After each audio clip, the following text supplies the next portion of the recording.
Olá, sejam muito bem-vindos a mais uma análise. Hoje, a gente vai mergulhar de cabeça no universo das apostas em futebol para desvendar um assunto que, olha, parece simples, mas é cheio de pegadinhas: os super favoritos. E aqui tá a pergunta de US$ 1 milhão, né? A gente bate o olho numa odd de 1,22 e o que o cérebro da gente diz? É isso. Aposta segura, dinheiro no bolso. Mas será que é simples assim?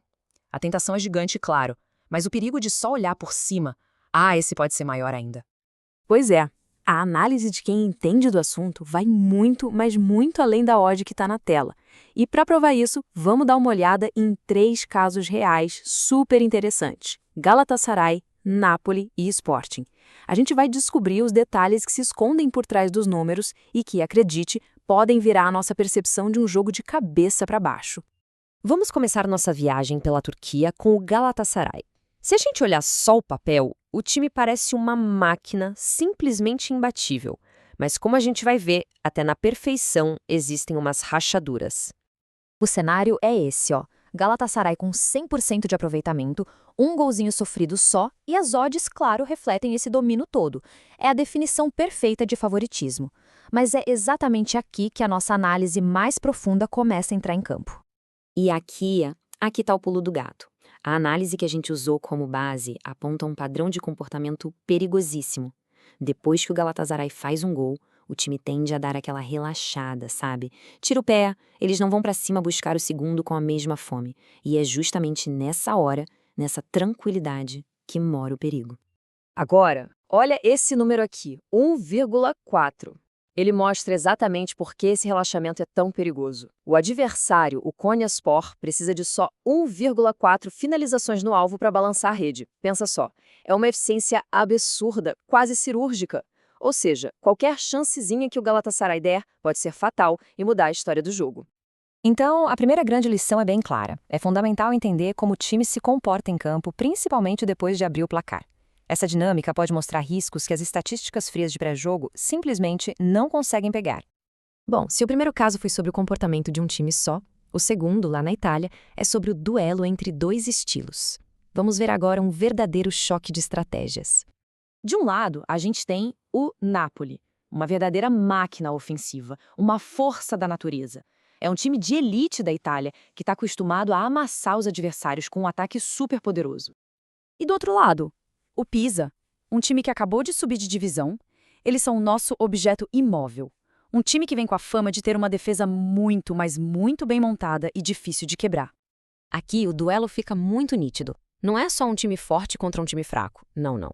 É um desafio tático. O Pisa sabe se defender, sofreu pouquíssimos gols fora de casa na temporada passada e tem um estilo de jogo mais recuado.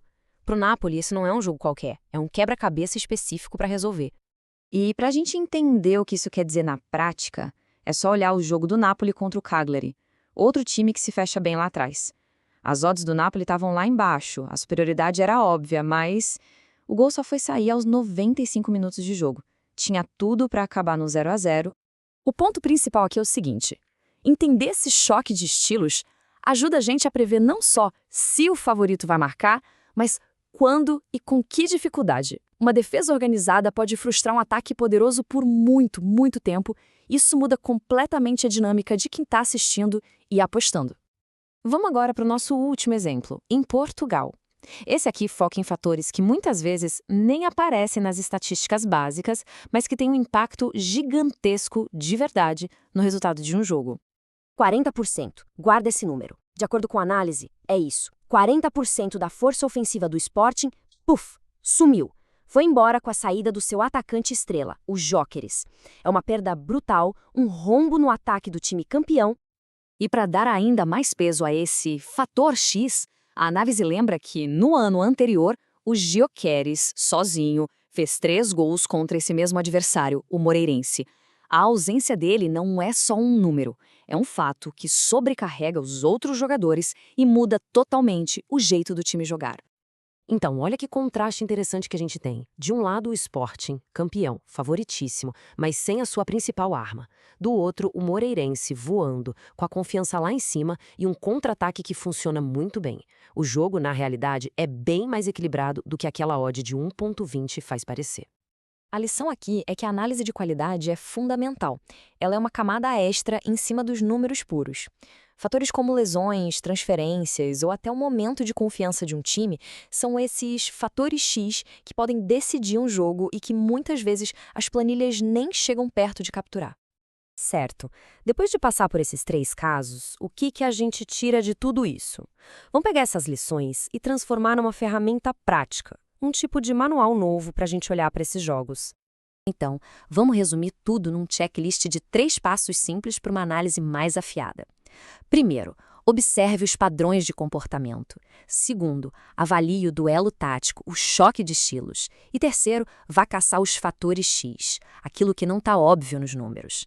Essa forma de pensar pode levar a um entendimento muito mais completo do que realmente pode acontecer na partida. E com isso a gente encerra a nossa análise de hoje. A grande questão que fica agora é: na próxima vez que aparecer um super favorito, qual detalhe escondido, qual padrão de comportamento ou qual fator X vai saltar aos olhos? A resposta para essa pergunta pode ser a chave para enxergar o jogo de uma forma completamente nova.